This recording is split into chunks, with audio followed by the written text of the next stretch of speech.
O livro dos Salmos é uma coleção de 150 antigos poemas hebraicos, canções e orações que vêm de todos os períodos diferentes da história de Israel. Muitos desses poemas estão relacionados com o rei Davi, 73 na verdade, e ele era conhecido como um poeta e arpista. Mas há muitos autores diferentes por trás desses poemas. Há os poemas de Asaf ou dos filhos de Corá, e alguns são de outros líderes de adoração no templo. Até mesmo Salomão e Moisés têm seus próprios poemas, e quase um terço deles são anônimos. Muitos desses poemas vieram a ser usados pelos coros que cantavam no templo de Israel, mas o livro dos Salmos não é um livro de hinos. Em algum momento no período após o exílio de Israel na Babilônia, esses antigos poemas foram reunidos e intencionalmente organizados no livro dos Salmos antes de nós. E ele tem um conceito muito original e uma mensagem que você não vai notar a menos que leia do início ao fim. Para ver como o livro de Salmos é projetado, é muito mais útil começar do final. O livro conclui com 5 poemas de louvor ao Deus de Israel. E cada um começa e termina com a palavra aleluia, que é hebraico para uma ordem, para dizer a um grupo de pessoas para louvar a Yah, que é a abreviação do nome divino Yahvé. Esse é um ótimo arranjo de 5 partes e parece que alguém está nos dando uma conclusão para o livro. Por isso a pergunta: o livro tem algum outro sinal de conceito intencional? Se prestar atenção aos títulos dos poemas, você notará que em 5 lugares os tradutores da Bíblia colocaram os títulos livro 1, livro 2, livro 3, livros 4 e 5 em vários pontos. E isso divide o livro em 5 grandes seções. A razão para isso é que o poema final de cada uma dessas seções tem um final muito semelhante que parece uma adição editorial. Diz algo assim: que o Senhor, o Deus de Israel, seja abençoado para todo sempre. Amém e amém. Então, o livro tem uma conclusão. Ele tem uma organização interna em 5 partes principais. E então, o lugar natural para irmos a partir daqui é para o começo procurando uma introdução. E o que encontramos? Salmos 1 e 2, que estão fora do livro 1, porque a maioria dos poemas do livro 1 está ligada a Davi, exceto os Salmos 1 e 2, que são anônimos. Salmo 1 celebra como uma pessoa que medita na Torá é abençoada, lendo-a em oração dia e noite e depois a obedecendo. A palavra Torá significa simplesmente ensinar, e mais especificamente se refere aos 5 livros de Moisés que iniciam o Antigo Testamento. E aqui, na verdade, a palavra parece ser usada com os 2 significados em mente, o que explica porque ela tem 5 partes principais. O livro dos Salmos está sendo oferecido como uma nova Torá, que ensina ao povo de Deus a prática da oração ao longo da vida, enquanto se esforçam para obedecer aos mandamentos de Deus dados na primeira Torá. O Salmo 2 é uma reflexão poética sobre a promessa de Deus ao rei Davi, de 2 Samuel capítulo 7, que um dia um rei messiânico viria e estabeleceria o reino de Deus sobre o mundo, derrotaria o mal e a rebelião entre a nação. O Salmo 2 conclui dizendo que todos os que se refugiam no rei messiânico serão abençoados, precisamente a palavra usada para abrir o Salmo 1. E assim, juntos, esses 2 poemas nos dizem que o livro dos Salmos foi criado para ser o livro de orações do povo de Deus. Enquanto eles se esforçam para ser fiéis aos mandamentos da Torá, têm esperança e aguardam a chegada do futuro rei messiânico. Agora, com esses 2 temas introduzidos, podemos começar a ver como os livros menores também foram projetados em torno dessas 2 ideias. Assim, por exemplo, o livro 1 tem no centro uma coleção de poemas, Salmos 15 a 24, que começa e termina com uma chamada à fidelidade da aliança. Então, Salmos 16 a 18, encontramos uma descrição de Davi como um modelo desse tipo de fidelidade. Então, ele clama a Deus para libertá-lo e Deus o eleva como rei. No conjunto correspondente de poemas, Salmos de 20 a 23, o Davi do passado tornou-se uma imagem do rei messiânico do futuro, que também clamará a Deus. E ele será dado e, em seguida, receberá um reino sobre as nações. Então, bem no centro dessa coleção está o poema, o Salmo 19, dedicado a louvar a Deus pela Torá. Então, aqui vamos nós, os 2 temas dos Salmos 1 e 2 estão unidos firmemente aqui. O livro 2 abre com 2 poemas que estão unidos em sua esperança de um futuro retorno ao templo em Sião. E esta é uma imagem intimamente associada à esperança do reino messiânico. Então, o livro 2 termina com um poema que descreve o futuro reinado do rei messiânico sobre toda a nação. Esse poema é realmente surpreendente, porque ecoa todas as outras passagens dos profetas sobre o reino messiânico. E conclui dizendo que o reinado deste rei trará o cumprimento da antiga promessa de Deus a Abraão, de trazer a bênção de Deus para todas as nações. O livro 3 também conclui com um poema refletindo na promessa de Deus a Davi, mas dessa vez à luz do exílio de Israel. Então o poeta se lembra de como Deus disse que nunca abandonaria a linhagem de Davi. Mas agora ele está olhando para a rebelião de Israel e o seu resultado, e destruição, e exílio, e a queda da linhagem de Davi. E assim o poeta termina pedindo a Deus que nunca esqueça a sua promessa a Davi. O livro 4 foi concebido para responder a essa crise do exílio. Assim, o poema de abertura nos leva de volta às raízes de Israel com a oração de Moisés, e ele faz o que fez no Monte Sinai após o incidente do bezerro de ouro, que é invocar a Deus para mostrar misericórdia. O centro do livro 4 é dominado por um grupo de poemas que anunciam que o Senhor, o Deus de Israel, reina como o verdadeiro rei do mundo, e que toda a criação, árvores, montanhas,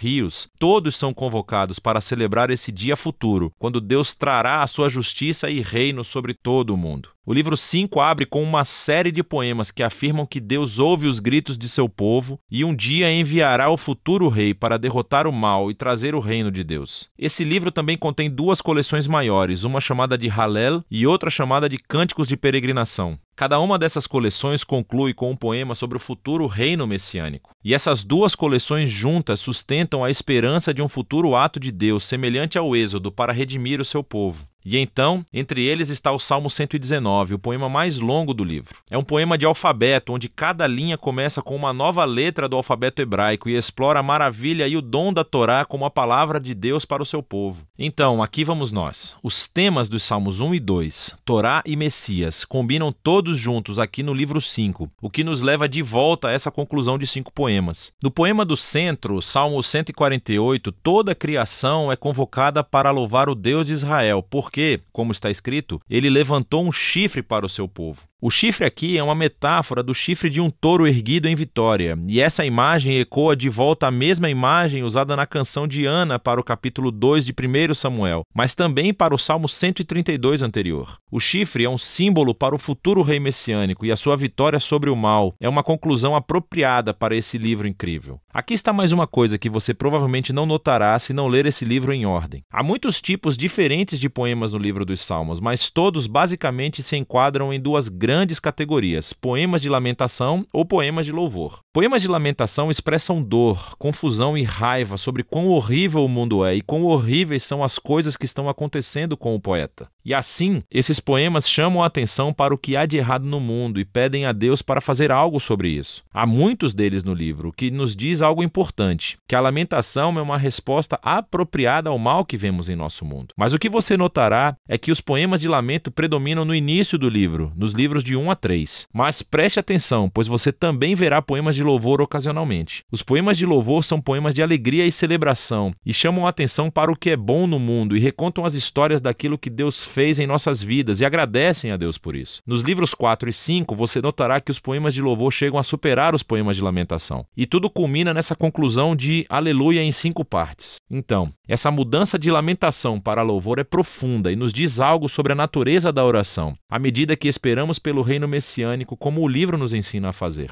Isso criará tensão ao analisarmos o estado trágico do nosso mundo e das nossas vidas. E assim, os salmos nos ensinam a não ignorar a dor de nossas vidas, mas, ao mesmo tempo, a fé bíblica é voltada para o futuro, olhando para as promessas do futuro reino messiânico de Deus. E assim, a Torá e o Messias, lamentação e louvor, fé e esperança, é disso que se trata o livro dos Salmos.